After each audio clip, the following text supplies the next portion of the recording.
Bismillahirrahmanirrahim.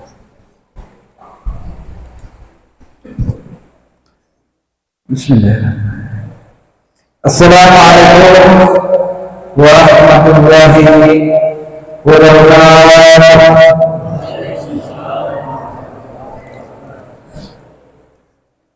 Ulangi lagi sekali. Assalamualaikum warahmatullahi wabarakatuh.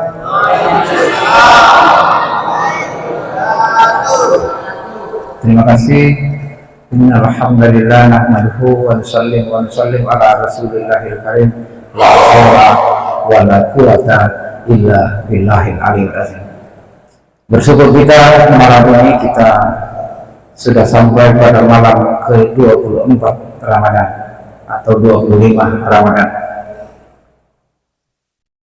Mudah-mudahan seluruh amal ibadah kita diterima di sisi Allah Subhanahu wa taala. Puasa, sholat kita, bacaan Quran kita, seluruh zakat kita ataupun sedekah kita diterima di sisi Allah Subhanahu wa taala. Amin ya rabbal alamin. Bersyukur juga beruntung karena kita melaksanakan puasa Ramadan ini pemilu sudah lewat. Kita dapat bayangkan seandainya pemilu masa kampanye di bulan Ramadan, tentu Banwas akan kesana kemari mengincar masjid. Tapi berkahnya Pak Imam banyak sembah tidak berkah, banyak calegkan dari Ustaz. Alhamdulillah sudah lewat masa itu, dan kita bisa melaksanakan bulan Ramadan puasa dengan hikmah, tanpa tekanan politik, tanpa riak-riak politik, tanpa permusuhan. Karena kemarin kadang suami istri bertengkar karena beda pilihan, anak ibu bertengkar karena beda pilihan, tetangga juga bertengkar karena beda pilihan, sampai banyak grup WhatsApp bubar. Nanti setelah pemilu lagi baru diundang terkumpul kembali. Alhamdulillah nanti setelah Lebaran kita tidak ada lagi tekanan riak-riak politik. Jadi alhamdulillah kita bisa berlebaran itu dengan hikmat. Insya Allah biasa memang kalau malam-malam 20 ke atas, sebelumnya malam 1 sampai 15 itu ramai. Masjid Al-Muhajirin ramai sampai turun ke dalam. Al-Miftah Mujana ramai, An-Nur ramai, Al-Mutmainnah ramai. Kalau 20 ke atas, Al-Famidiyah ramai, Al-Famariyah ramai. Pindah dari TH sekarang, TH ramai sekarang. Setiap sore-sore di pasar Ramadan juga ramai. Tapi yang bikin ramai ternyata banyak saudara-saudara kita dari non-muslim yang buka bersama. Itu berkah. Kalau kesana banyak Indonesia. Mudah-mudahan mereka dapat hidayah dengan suasana ini. Itu berkah dari Ramadan. Ramai semua pasar-pasar. Padahal kata Nabi Sallallahu Alaihi Wasallam, kalau Islam pada Ramadan, futihat abwaabul jannah, aghliqat abwaabun nar, wa suffarat sayyatin. Bulan Ramadan itu, bulan puasa itu, surga pintu surga dibuka, pintu neraka ditutup, dan setan-setan dibelenggu. Wa suffarat sayyatin. Dibelenggu setan-setan. Walaupun banyak perbedaan penafsiran. Ketika zaman Nabi Sulaiman, saya cerita kisahnya ini. Nabi Sulaiman menghadap kepada Allah SWT. Ini Nabi Sulaiman dia hebat, dia punya tentara yang banyak dari manusia, dari kalangan jin. Kendaraannya angin. Sekarang kendaraan kita berapa kecepatan. Nabi Sulaiman itu Jakarta kan, sudah di Arab Saudi kan, pakai angin. Gitu. Ini kehebatan Nabi Sulaiman. Dia menghadap kepada Allah Subhanahu wa taala, ya Allah, saya mau penjarakan ini iblis ini. Saya mau bilang ke semua iblis.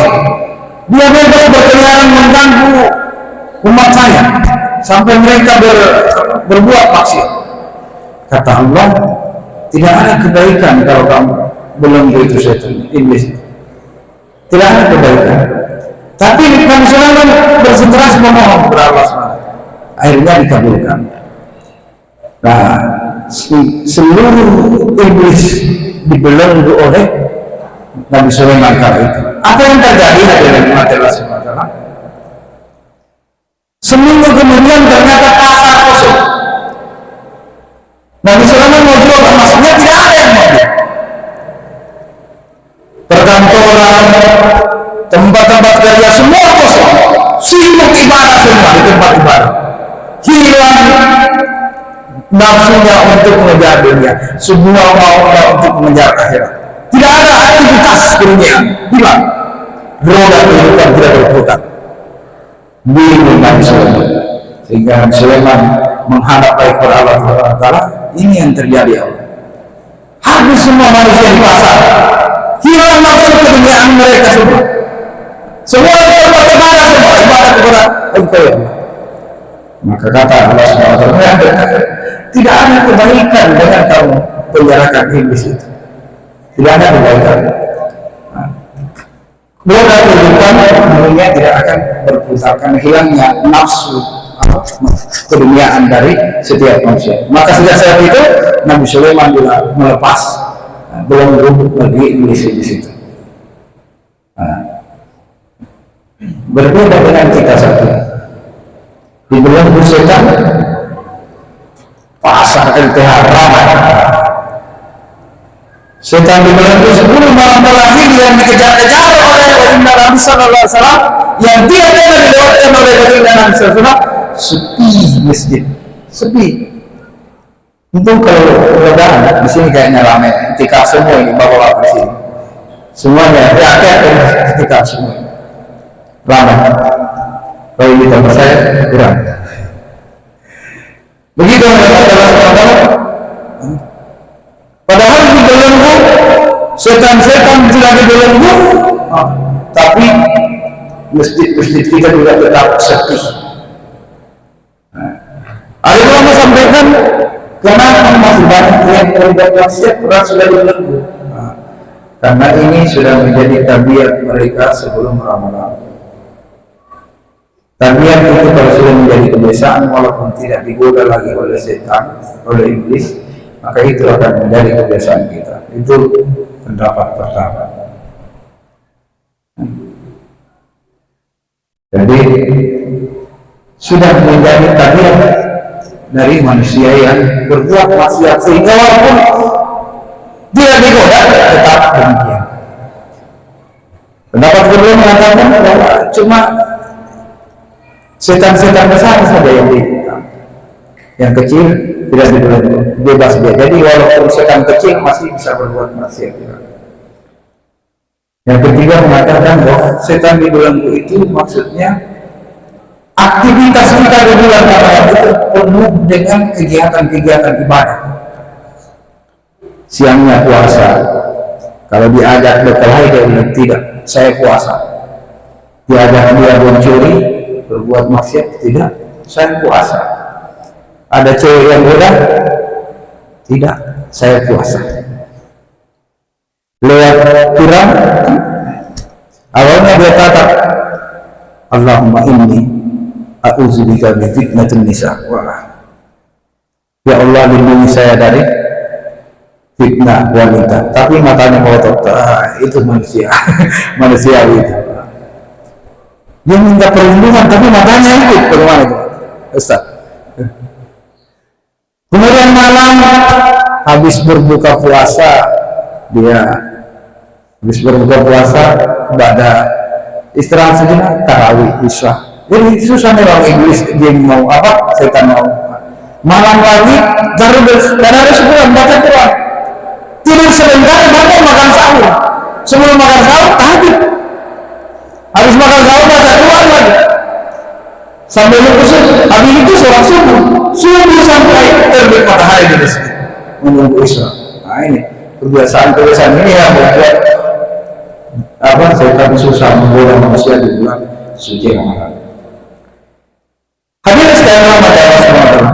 Kata Nabi, kullu amali bani Adam yudha'aful hasan asri salihah illa sami'ati dhikri. Qala Allah Ta'ala azza wa jalla illa sum fa innahu li wa ana ajzi yudha'u saqwatun wa ta'amun idri. Ini sebenarnya ini ceramah awal-awal bulan Ramadan, tapi di malam nanti sebentar baru kita masuk ke malam Lailatul Qadar. Setiap amal anak Adam dilipat gandakan 1 menjadi 10 bahkan 700 kali lipat. Itu 700 kali lipat. Nah, satu subhanallah saat ini dilipat gandakan 700 kali lipat di luar bulan Ramadan. Nah, ini kehebatannya Ramadan. Satu kali sholat 700 kali lipat di luar bulan Ramadan. Ada yang mampu sholat Isya 700 kali? Gak ada kira-kira yang mampu. 1 kali saja 4 rakaat sudah sempoyong aneh.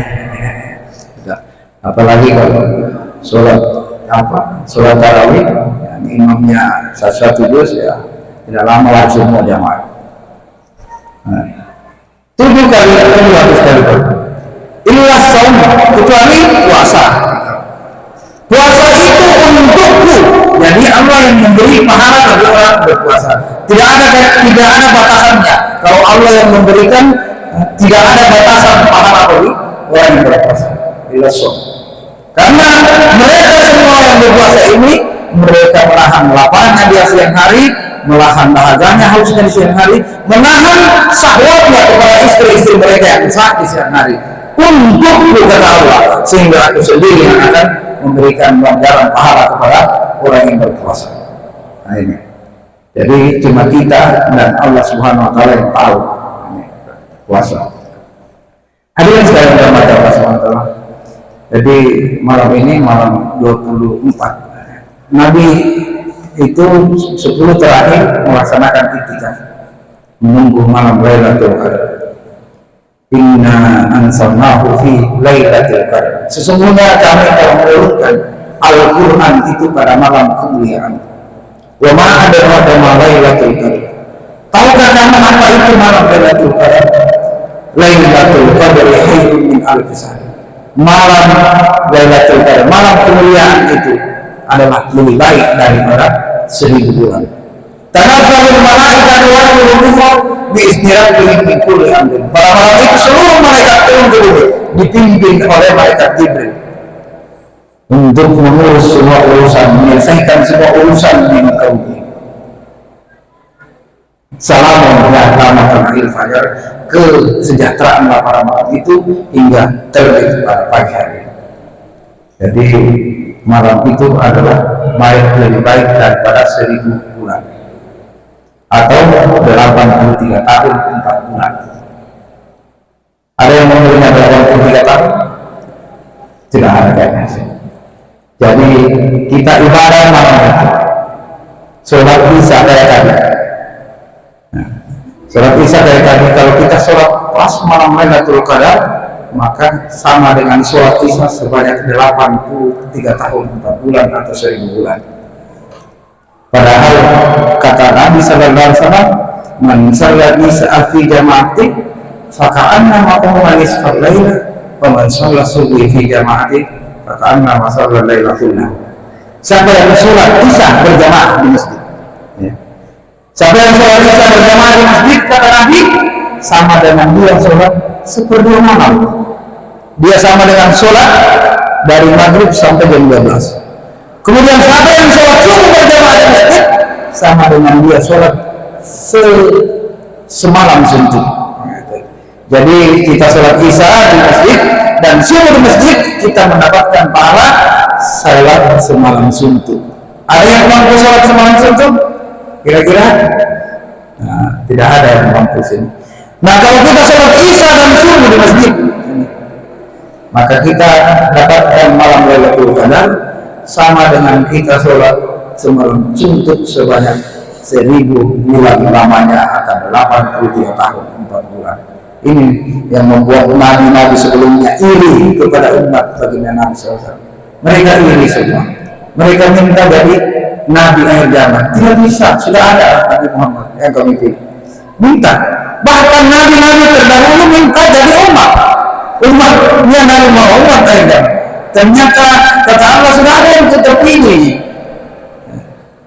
Sudah ada Nasrani yang dipilih di sini menjadi umat baginda Nabi SAW yang mempunyai kemuliaan, yang mempunyai kelebihan. 2 rakaat saja sholat, 2 rakaat sholat sebelum subuh sunnah.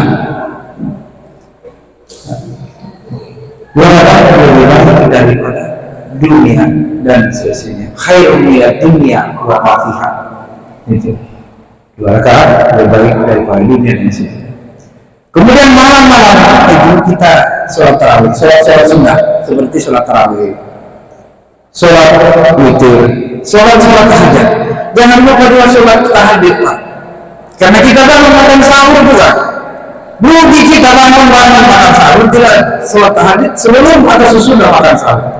Rugi besar. Sholat tahajud ini adalah sholat yang paling dicintai oleh Allah Subhanahu Wa Taala. Tidak pernah ditinggalkan oleh baginda Nabi Sallallahu Alaihi Wasallam. Kemudian berikutnya setelah sholat ini kita banyak berdoa. Aisyah, istri baginda Nabi SAW, sampaikan bahwa ditanya apa amalannya Nabi ketika malam Lailatul Qadar. Beliau sampaikan, beliau memperbanyak doa malam Lailatul Qadar. Apa itu doanya?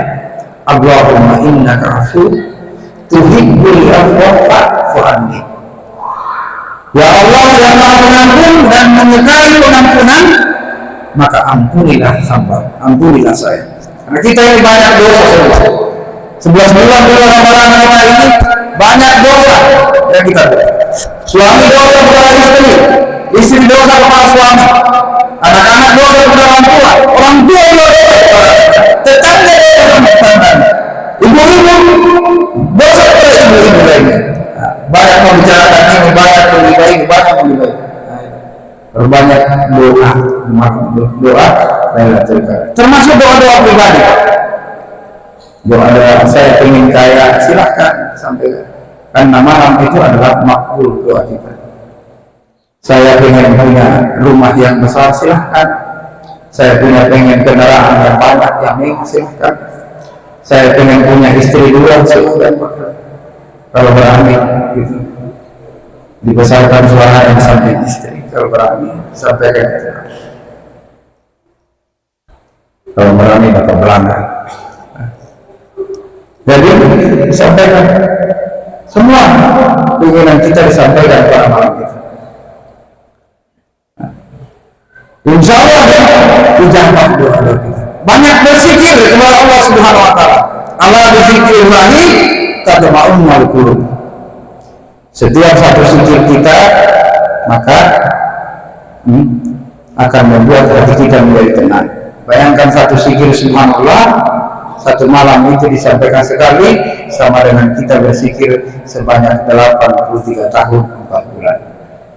Ini hebatnya ini umat baginda Nabi SAW. Ibu-ibu juga begitu. Kalau mau masak di rumah berzikir.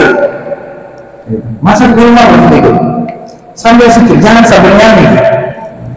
Ini ibu-ibu ada masak sambil goreng-goreng bawang apa sambil aduk-aduk nasi sambil nyanyi. Memangnya mengapa aku harus malu? Suaranya palsu.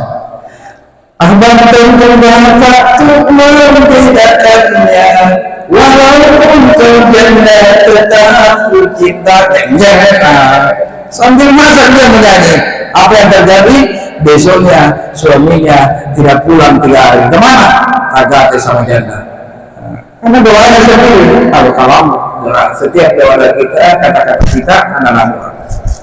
Kalau mulai sekarang baca zikir setiap kita mau masak. Masak itu iris-iris bawang, menggoreng bawang atau menggoreng ikan, masak nasi bersih. Subhanallah, walhamdulillah, wa la ilaha illallah, Allahul akbar, wa la hawla wa la quwwata illa billahil aliyyil azim. Tenang hidup ini.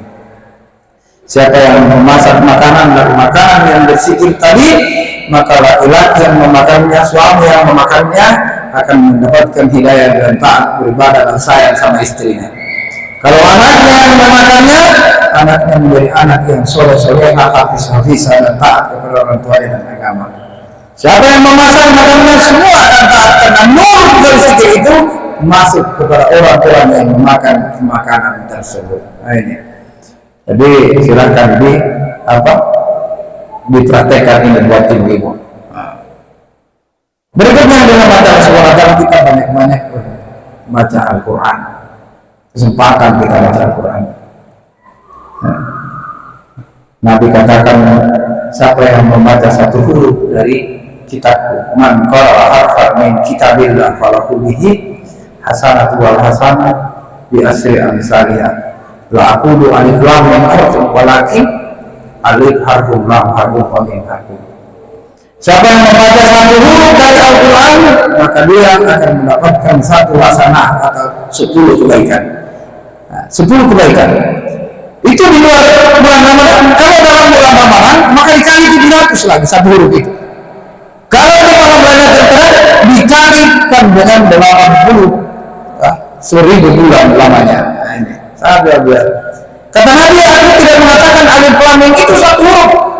Walakin tapi alif satu huruf, lam satu huruf, dan mim satu huruf. Jadi kalau kita baca alif lam mim, kita mendapatkan 3 huruf dikali 10 hasanah, 10 kebaikan. Jadi kita dapat 30 kebaikan untuk satu alif lam mim saja. Bagaimana dengan kita yang sudah tamat Al-Quran, maksudnya hatam bulan ini? Hatam 1 kali, 2 kali, nah, luar biasa Pak. Kita dapatkan dari setiap kebaikan-kebaikan yang daripada Al-Quran tersebut. Kemudian ada kita banyak bersedekah. Sedekah. Jadi sedekah ini adalah kunci kejayaan, kunci kesuksesan seorang manusia. Rahasia dari baginda Nabi SAW untuk menjadi orang yang kaya. Begitu Mas Romi. Jadi bukan menabung, kata Nabi, tapi bersedekah. Man ja'a bil hasanati falahu asru amsalha. Siapa yang memberi satu, maka bersedekah satu pentolan, maka Allah SWT akan balas 10 kembali kepada kita 10. Gitu. Dengan keberkahan sedekah kita yang hari ini masih punya kendaraan sepeda ontel, dengan keberkahannya maka Allah SWT akan nanti berikan sepeda yang motor yang bagus. Yang hari ini cuma punya motor luput, maka Allah SWT dengan keberkahan sedekah kita, Allah SWT akan berikan mobil buat kita. Rumah yang kecil akan Allah SWT rubah dengan keberkahan sedekah ini. Karena suatu ketika Nabi Musa AS menghadap lagi kepada Allah, ini saya ceritakan tadi. Ya Allah, amalan apa yang membuat saya masuk surga? Apakah sholat saya, sedekah saya, atau puasa saya? Kata Allah, tidak. Karena puasa itu untukmu sendiri. Dengan puasa itu membuat kamu menjadi orang yang sabar dan bertakwa. Sholatmu untukmu sendiri. Karena sholatmu itu kamu menjadi orang-orang yang terhindar dari perbuatan keji dan munkar. Dengan zikir bukan juga, karena zikir untukmu sendiri, karena zikir membuat hatimu menjadi tenang. Tapi yang membuat kau selamat dari neraka dan masuk ke dalam surga adalah apabila kamu meringankan beban orang lain, meringankan beban saudaramu, bersedekah berinfak kepada mereka, maka aku, kata Allah, berdiri di sampingnya. Jadi sedekah luar biasa, Pak. Nah, sedekah luar biasa. Orang-orang yang meninggal, kalau dia dipilihkan untuk hidup kembali, apa yang dia pilih amalan? Sedekah. Sebagaimana dijelaskan dalam Al-Quran, surah Al-Munafiqun ayat 10. Wa anfiqu mimma razaqnakum min qabli an ya'tiya ahadakumul maut fayaqulu rabbi laula akhartani ila ajalin qarib wa saddaqa min as-solihin. Dan infakkanlah sebagian dari apa yang kamu berikan harta yang kepada kamu sebelum datangnya kematian di antara kamu dan kamu menyesal dan berkata kepada Allah Subhanahu wa taala, seandainya bisa ditunda kematian walaupun sesaat, maka aku akan kembali ke bumi untuk bersedekah. Jadi sedekah yang kita pilih. Orang yang sudah mati disuruh kembali ke dunia ini, yang dia pilih amalan sedekah. Karena dia lihat ternyata amalan yang terbesar ganjarannya adalah amalan sedekah. Yang terbesar ganjarannya adalah amalan sedekah. Allah SWT berdiri di samping orang-orang yang bersedekah tersebut. Inilah yang Allah SWT momen akhir Ramadan ini kita perbanyak sedekah. Kepada tetangga kita sedekah. Kepada orang tua kita yang masih hidup, kita sedekah kepada mereka. Ibu kita, bapak kita berikan pakaian baru, berikan kue, yang punya kue toples diberikan kepada orang tua ibu kita. Jangan nanti meninggal baru pasang status, sedih rasanya lebaran tidak ada orang tua. Sedih rasanya lebaran orang tua ibu saya sudah meninggal. Padahal waktu meninggal tidak diperhatikan ibunya. Jadi bersedekah. Ada pakaian kita, ada kelebihan kita berikan kepada orang tua kita. Kepada tetangga kita yang ibu yang punya toples banyak, dibagi-bagi itu toples itu. Ada 10 toples yang kasih kepada tetangga kiri kanan diberikan. Saling memberi, yang satu saling memberi. Kita giatkan ini. Bukan setelah Ramadan baru nanti yang Ramadan baru sedekah jarak bukan. Tetapi di dalam bulan Ramadan ini kita waktunya untuk bersedekah. Afdalus sedekah di Ramadan. Sedekah yang terbaik adalah sedekah di bulan suci Ramadan. Karena Nabi SAW adalah orang yang paling dermawan. Tetapi lebih dermawan lagi ketika bulan Ramadan. Baginda Nabi SAW lebih dermawan ketika bulan Ramadan. Jadi disampaikan, ditingkatkan sedekah ini kepada siapa saja kita. Rahasia kekayaan Nabi SAW adalah bersedekah. Maka Allah SWT itikaf jangan lupa, kalau bisa itikaf. Kalau pun tidak ada di sini, teman itikaf, cari tempat masjid lain di kota sana itikaf. Minimal sampai sahur. Kita baca Quran malam-malam, menunggu malamnya datangnya malam Lailatul Qadar.